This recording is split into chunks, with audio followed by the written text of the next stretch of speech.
অনুষ্ঠান বাড়িতে গিয়ে আমরা কিন্তু প্রায় এরকম ঝরঝরা খুব সুন্দর ফ্রাইড রাইস খেয়ে থাকি, কিন্তু সেটা বাড়িতে করতে গেলে অত সহজে অনেক সময় হয় না। তাহলে কিভাবে খুব সহজেই অনুষ্ঠান বাড়ির মতো ফ্রাইড রাইস আপনি বাড়িতেই বানিয়ে নিতে পারবেন, সেটাই আজকে আপনাদের করে দেখাবো। আর এতটাই সুস্বাদু যেটা আপনার একবারে খেলে মন ভরবে না, এটা বারবারই খেতে ইচ্ছা করবে। আর এই রকম ফ্রাইড রাইসের সাথে যদি থাকে দোসর এরকম গলদা চিংড়ির মালাইকারি, তাহলে তো একদম জমে ক্ষীর। আপনার মাটন চিকেন কিচ্ছু লাগবে না, এইরকম একটা চিংড়ির প্রিপারেশান, সেটাও খুব শিগগির আপনারা পেয়ে যাবেন। নমস্কার, কেমন আছেন সবাই? নিশ্চয়ই খুব ভালো আছেন। বাসন্তী রান্নাঘরে সবাইকে স্বাগত। তাহলে আজকে আপনাদের সামনে নিয়ে এসে হাজির করেছি অনুষ্ঠান বাড়ির স্টাইলে খুব সহজেই যাতে আপনি বাড়িতে ফ্রাইড রাইস বানাতে পারেন, সেটাই আজকে করে দেখাবো। আশা করি ভিডিওটা আপনাদের ভীষণ ভালো লাগবে।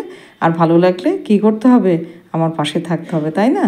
আর যারা আমার নতুন বন্ধু আছেন এখনও চ্যানেলটা সাবস্ক্রাইব করে উঠতে পারেননি, তাদের কাছে সাবস্ক্রাইব করার অনুরোধ রাখলাম।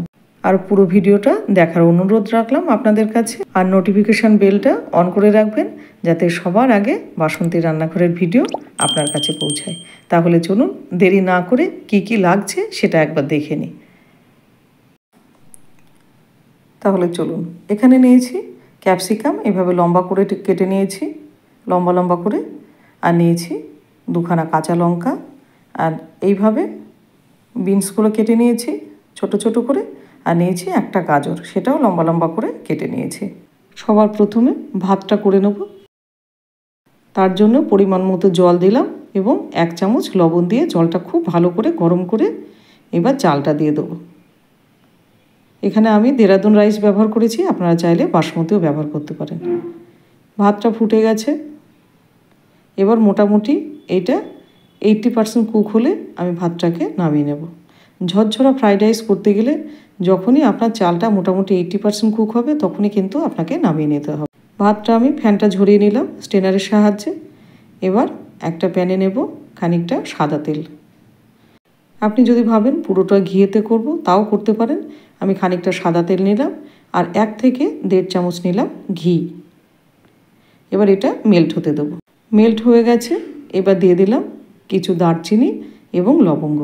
এবার এটাকে ভালো করে ভাজবো যতক্ষণ না সুন্দর গন্ধ না বেরোচ্ছে। এটা ভাজা হয়ে গেছে, এবার কেটে রাখা সবজিগুলো আমি দিয়ে দেবো, সবগুলো একসঙ্গেই দিয়ে দেবো। দিয়ে দিলাম, এবার এটাকে নাড়তে থাকবো।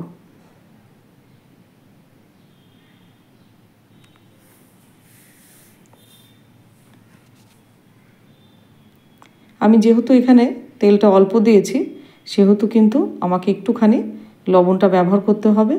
দিয়ে দিলাম অল্প একটুখানি লবণ, দিয়ে আবার ভালো করে একটু নাড়াচাড়া করে নেব। এটা আপনি ছাঁকা তেলেও ভাজতে পারেন, কিন্তু আমি ছাঁকা তেলে ভাজলাম না, আমি অল্প তেলেই ভেজে নিলাম এটা। এবার এটা একটুখানি নরম করার জন্য আমি কিন্তু এটা মোটামুটি 5 থেকে 7 মিনিটের জন্য ঢাকা দিয়ে দেবো, তাহলে তাড়াতাড়ি সেদ্ধটা হয়ে যাবে। এবার এটা সেদ্ধ হয়ে গেছে, এবার আরেকটু ভালো করে নাড়াচাড়া দিয়ে নেব। আর খেয়াল রাখতে হবে কোনোভাবে কিন্তু আনাজগুলো পুড়ে না যায়, আর কালারটাও যেন বজায় থাকে, খুব বেশি যেন ভেজে ফেলবেন না। এবার দিয়ে দেবো কিছু কাজু এবং কিশমিশ। এবার এটাকে দিয়ে ভালো করে আবার একটু নাড়াচাড়া করে নেব। কাজু কিশমিশটা ভেজে নেব, আপনি এটা আগেও ভেজে নিতে পারেন।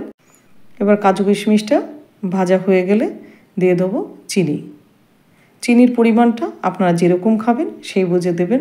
আমি এখানে মোটামুটি 2 চামচ দিলাম, কারণ রাইসটা আমাদের হালকা মিষ্টি বেশি ভালো লাগে। এবার চিনিটা মেল্ট হয়ে গেছে, এবার দিয়ে দেবো ভাতগুলো। আস্তে আস্তে ঢালবো। ভাতগুলো দেওয়া হয়ে গেল, এবার দিয়ে আলতো হাতে এবার আস্তে আস্তে করে এটাকে মেশাতে হবে। মেশানোর কাজটা খুব সাবধানে করতে হবে, চালগুলো যেন ভেঙে না যায় সেই দিকে আপনারা খেয়াল রাখবেন।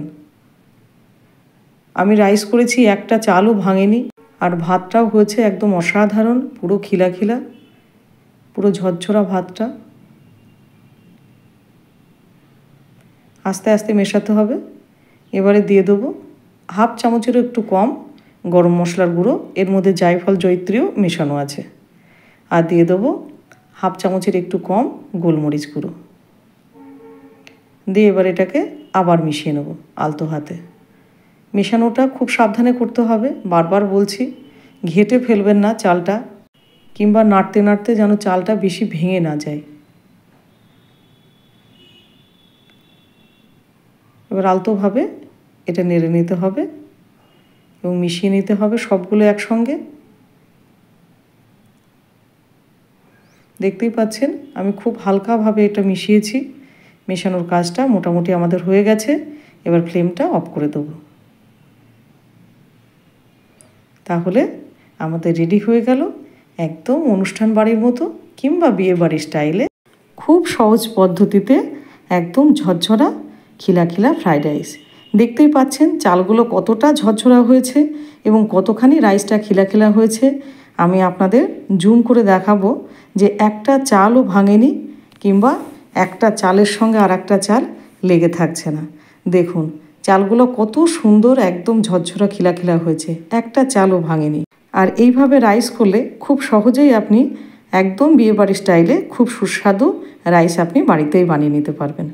আর ভিডিওটা আপনাদের কেমন লাগলো অবশ্যই সেটা কমেন্ট সেকশানে জানাবেন।